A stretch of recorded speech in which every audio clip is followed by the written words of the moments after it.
Today we are going to talk about Holland America has a $1 deposit sale coming up. We're also going to talk about masking is back in part of the world and what maybe would happen here in the United States if we had an outbreak with more of the COVID variants, and finally even more cutbacks on a cruise line. So let's go ahead and get started.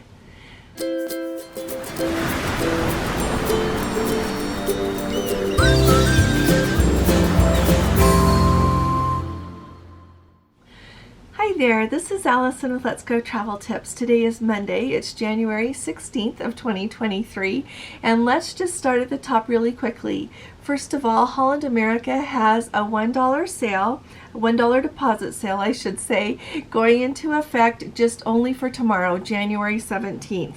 It says book select fares on hundreds of qualifying 2023 and 2024 Holland America sailings, and the deposit for the cruise is just $1.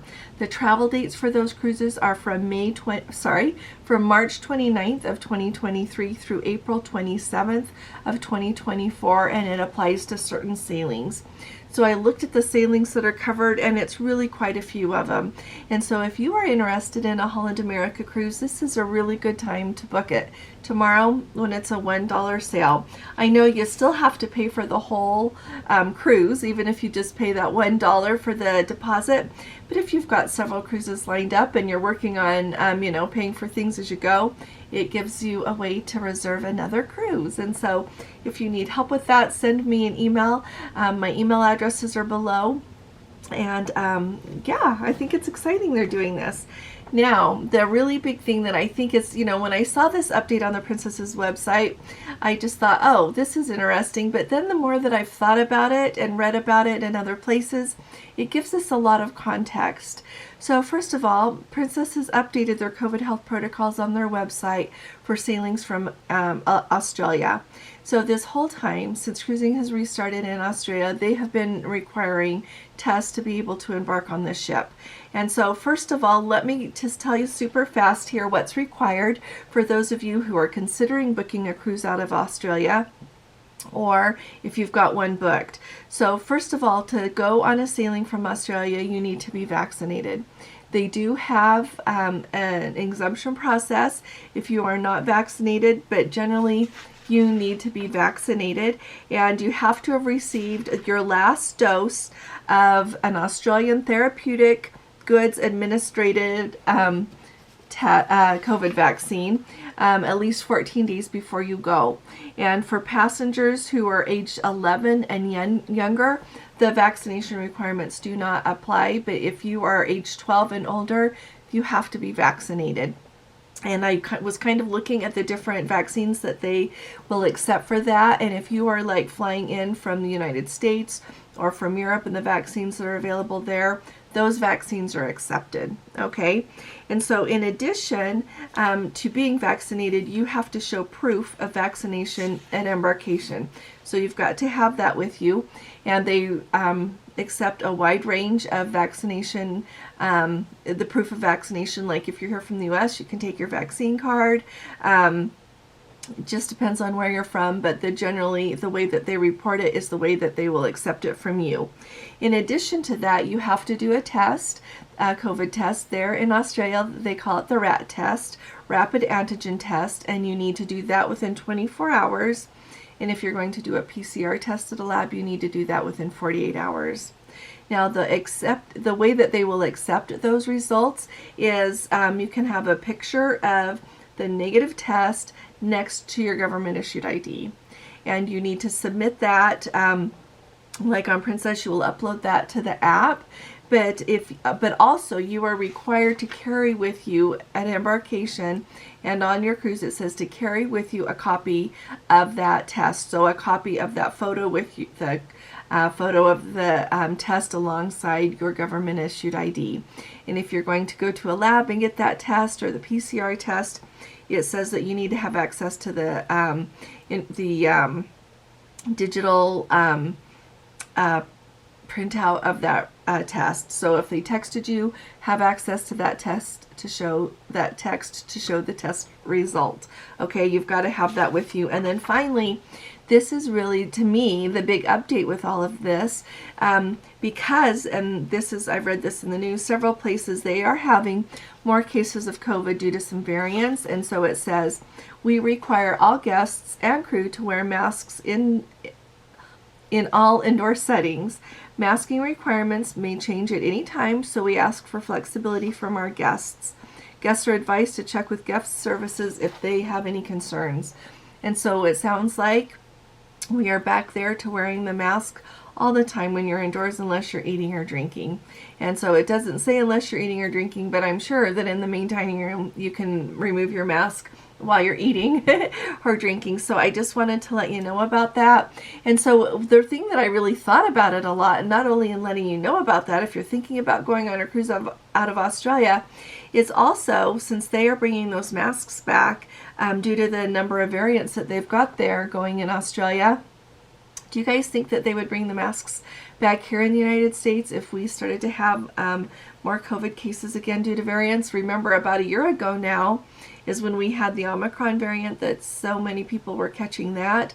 That's right when Gordon and I left on our cruise on the Caribbean Princess, and it was hard for us to decide for sure to go, and I'm really glad that we went ahead and went because we had an amazing cruise.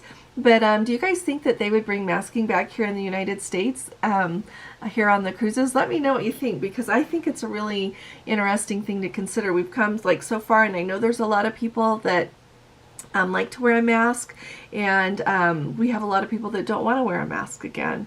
And so let me know, and like, would you go on a cruise out of Australia knowing that you would have to wear a mask for now? Put that in the comments below. Now this is huge, you guys. So I have been talking to you again, quite a bit lately about the changes that Norwegian is making, and quite frankly, they've all been cutbacks. I have not heard an announcement from Norwegian about something new that they are offering, or something that they're like holding still for quite some time now. And so we've had the number of the staff that they were letting go in their onshore operations here on land, and then they announced that they are cutting back on the room service, as you would call it. They're no longer doing the second service of the day for the turn down, and they're taking away that assistant room steward. We've heard that they are increasing the gratuities. The lowest gratuity now anywhere on Norwegian is $20 a day. And then we heard them say that they're cutting back on some entertainment. That was just new last week. Huge. And you know what? I have gotten lots of emails from people saying that's going to be a game changer.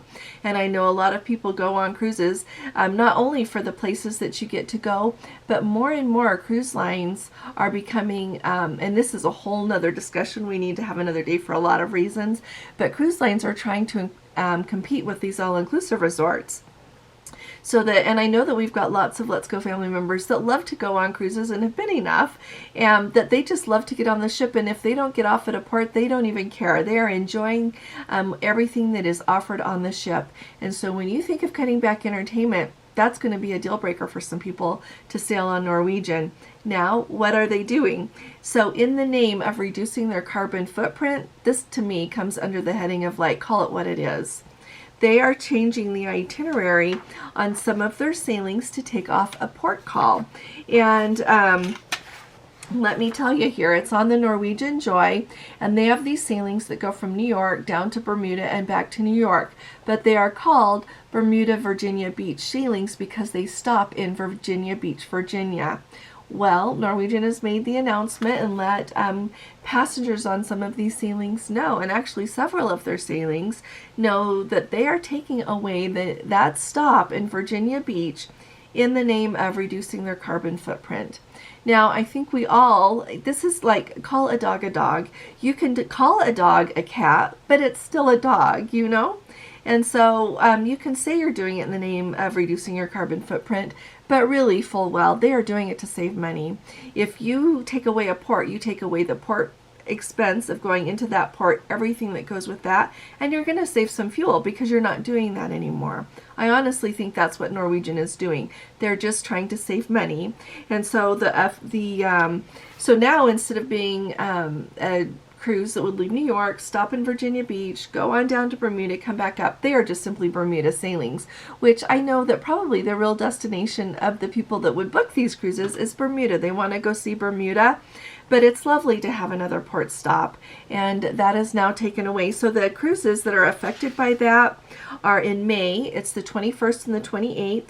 June, it's the 4th, the 11th, and the 18th departures. July 30th, and then August the 6th and the 13th, those 2 departure dates. Those are the ones that these Virginia Beach sailings are going to be taken away. Now, with that, would you cancel one of those cruises if you had one? You know, it's the really hard thing. It's like with Holland America taking away our Glacier Bay and our Icy Strait Point. I'm kind of miffed at that. And here's an interesting thing. So I had to call Holland America the other day, and because someone canceled, and they said, well, why? And I said, because you took Glacier Bay off. The rep I talked to did not even know why it mattered to take Glacier Bay off of an Alaska sailing. Anyway, so it you know what, it can easily be a game changer. If you were someone that was really looking forward to stopping in Virginia Beach, I can see how this would be a game changer. So put below if this affects you. Let us know if you happen to have one of these sailings booked and what you're going to do about it. That's really big. And then also, what do you all think? Like, what is next?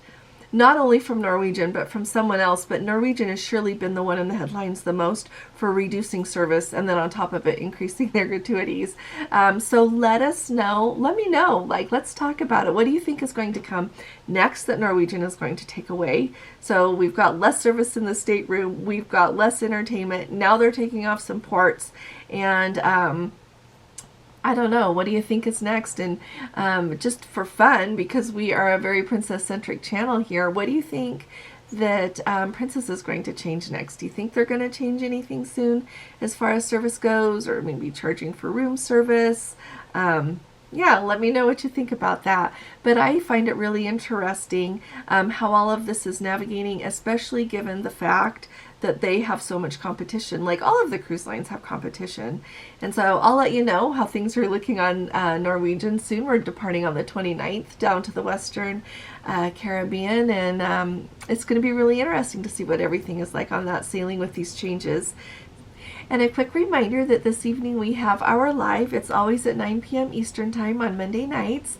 And so we will look forward to seeing you then. Bring your questions, anything you would like to talk about cruising. We've got a lot to talk about and tell you about, so I'll look forward to seeing you then.